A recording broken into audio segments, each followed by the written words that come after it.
You have so many wishes, so many du'as. You're asking Allah subhanahu wa ta'ala to fulfill it for you. ብዙ ምኞቶችና ብዙ ዱዓዎች አሉ።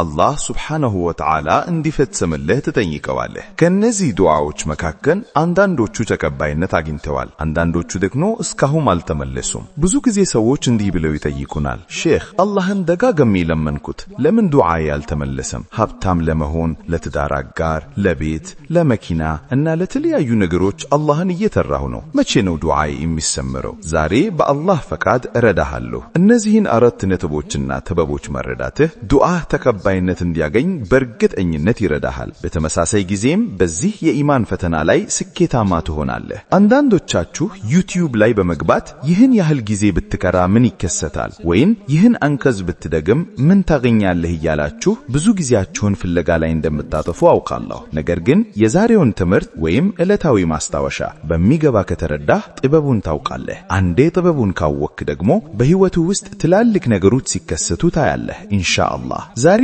ይህንን ትምህርት እየሰማህ ያለኸው በአጋጣሚ ሳይሆን አላህ ሱብሓነሁ ወተዓላ እንድትሰማውና እንድትረዳው ስላከደ ነው። ስለዚህ ከመጀመራችን በፊት በአላህ የጊዜ አቆጣጠርና እቅድ እተማመናለሁ ብለህ እንድትጽፍና ለሌሎችም እንዲተከሙበት እንድታጋራው ፈልጋለሁ። ዱዓ ለምን እንደሚዘገይ አራት ነጥቦችን እነግራችኋለሁ ብያለሁ። አንደኛው አላህ የዱዓን መልስ ለጥበብ ሲል ያዘገየዋል። ከነዚህ ጥበቦች አንዱ አላህ ሱብሓነሁ ወተዓላ አንተን መውደዱ ነው። በሐዲስ ላይ እንደተጠቀሰው ነብዩ ሰለላሁ ዐለይሂ ወሰለም እንዲህ ብለዋል፣ አንድ የአላህ ባሪያ አላህ እየወደደው ወደ እርሱ ይጣራል፣ ይለምናል። ያ አማኝ ሙስሊም አላህ ዘንድ የተወደደ ነው። አላህም ያ ሰው ሲለምነው ለጅብሪል ዐለይሂ ሰላም እንዲህ ይለዋል፣ ጅብሪል ሆይ የዚህ ባሪያዬን ፍላጎት ፈጽምለት፣ ነገር ግን መልሱን ለጥቂት ጊዜ አዘግየው። ለምን ቢባል የባሪያዬን ድምፅ መስማት እወዳለሁና። አላህ መልሱን የሚያዘገየው አንተን ስለሚወድህና ወደ እርሱ ስትጣራ ድምፅህን መስማት ስለሚፈልግ ነው። አላህ ሁሉንም ነገር ወዲያውኑ ቢሰጥህ ኖሮ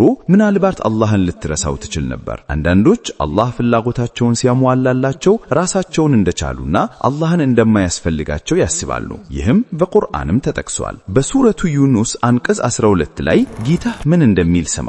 ሰውንም ጉዳት በነካው ጊዜ በጎኑ ተኝቶ ወይም ተቀምጦ ወይም ቆሞ ይጣራናል፣ ይለምነናል። ከእርሱም ጉዳቱን በገለጥንለት ጊዜ ወደ ነካው ጉዳት ሊለምነን እንዳልተጣራ ሆኖ ያልፋል። አንዳንዴ አላህ ድምፅህን ለመስማት ሲል መልሱን ያዘገያል። አላህ ይወድሃል። ብዙ ዱዓ አድርገህ ብዙ ምንዳና ምህረት እንድታገኝ ይፈልጋል። ስለዚህ መዘገየቱን እንደ ቅናት አትመልከተው፣ ለጥበብ ነው። ይህም በሌላ የቁርአን አንቀጽ ላይ ተረጋግጧል። በሰው ላይ ጸጋችንን በለገንለት ጊዜ ከምስጋና ይዞራል፣ በጎኑም ይርቃል። ይህ የሰው ልጅ ተፈጥሮ ነው ከአላህ ካዘነላቸው በስተቀር። እኛ አላህን ከማይረሱት መካከል መሆን እንፈልጋለን። መልሱ አሁንም ሆነ ቆይቶ ቢመጣ አላህን መጥራታችንን አንተውም። ሁለተኛው ነጥብ አላህ የጠየከውን ነገር የሚያዘገየው ለአንተ ሲል ነው። ምክንያቱም አሁን ቢሰጥህ ኖሮ ሊጎዳህ ወይም ሃይማኖትህ ላይ ጉዳት ሊያደርግ ስለሚችል ነው። በሱረቱ ተውባ አንቀጽ 76 ላይ አላህ ስለነዚህ ሰዎች ይነግረናል። ከነርሱም ከችሮታው ቢሰጠን በእርግጥ እንመሳወታለን፣ ከመልካሞቹም እንሆናለን በማለት አላህን ቃል የገቡ አሉ። ከችሮታው በሰጣቸውም ጊዜ በእርሱ በሰሉ፣ ቋጠሩ፣ እነርሱም እየተዉ ዞሩ። ለዚህ ማሳያ የሚሆነው የታዋቂው ሰሃባ የፈዕለባ ኢብኑ ሐጢብ ታሪክ አለ። ፈዕለባ ሀብታም ለመሆን በጣም ዱዓ ያደርግ ነበር። አንድ ቀን ነብዩን የአላህ መልእክተኛ ሆይ አላህ ብዙ ሀብት እንዲሰጠኝ ዱዓ ያድርጉልኝ አላቸው። ነብዩም ከጥቂት ሀብት ጋር አላህን ማመስገን ልትሸከመው ከማትችለው ብዙ ሀብት ይሻልሃል በማለት የገንዘብ ፈተና ነገሩት። እሱ ግን በእውነት በላከው ወተአላህ እምላለሁ አላህ ሀብት ከሰጠኝ ለሁሉም ባለመብት መብቱን እሰጣለሁ ብሎ ቃል ገባ። ነብዩም ዱዓ አደረጉለት። ፈዕለባ ጥቂት በጎች ነበሩት። በነብዩ ዱዓ ምክንያት በጎቹ እንደ ተባይ መርባት ጀመሩ። መዲናን አጨናነቋት። በመጨረሻም ከመዲና ወጣ ብሎ የሚገኝ ሸለለ ሄደ። በፊት አምስቱንም ሶላት መስጂድ ይሰግድ ነበር። ሀብቱ ሲጨምር ግን የዙሁርና አስር ሶላት ብቻ መምጣት ጀመረ። በኋላ ላይ ደግሞ የጁሙዓ ሶላት ብቻ መጣ። ብዙዎቻችን ደሃ ስንሆን መስጂድ ነን፣ ንግዱ ሲሳካ ግን አላህን እንረሳለን። በመጨረሻም ፈዕለባ ዘካ ከመከልከል ደረሰ። ስለዚህ አላህ የሚዘገይብህ የጠየከው ነገር ላንተ ጉዳት እንዳለው ስለሚያውቅ ነው። አላህ በቁርአን በቁርአኑ እንዲህ ይላል፣ አንድን ነገር ትጠሉታላችሁ፣ እሱ ግን ለናንተ በጎ ነው። ደግሞም አንድን ነገር ትወዱታላችሁ፣ እሱ ግን ለናንተ መጥፎ ነው። አላህ ያውቃል፣ እናንተ ግን አታውቁም። ሶስተኛው ነጥብ አላህ መልሱን የሚያዘገየው ኢማንህን ለመፈተን ነው። ሙሉ ህይወት የኢማን ፈተና ነው። ለመንኩኝ ግን አልተመለሰልኝም ብለህ ተስፋ ትቆርጣለህ ወይስ ትጸናለህ? በቡኻሪና ሙስሊም በተዘገበ ሐዲስ ነብዩ ሰለላሁ ዐለይሂ ወሰለም እንዲህ ብለዋል፣ ካልቸከለ በስተቀር የእያንዳንዳችሁ ዱዓ ተቀባይነት ያገኛል።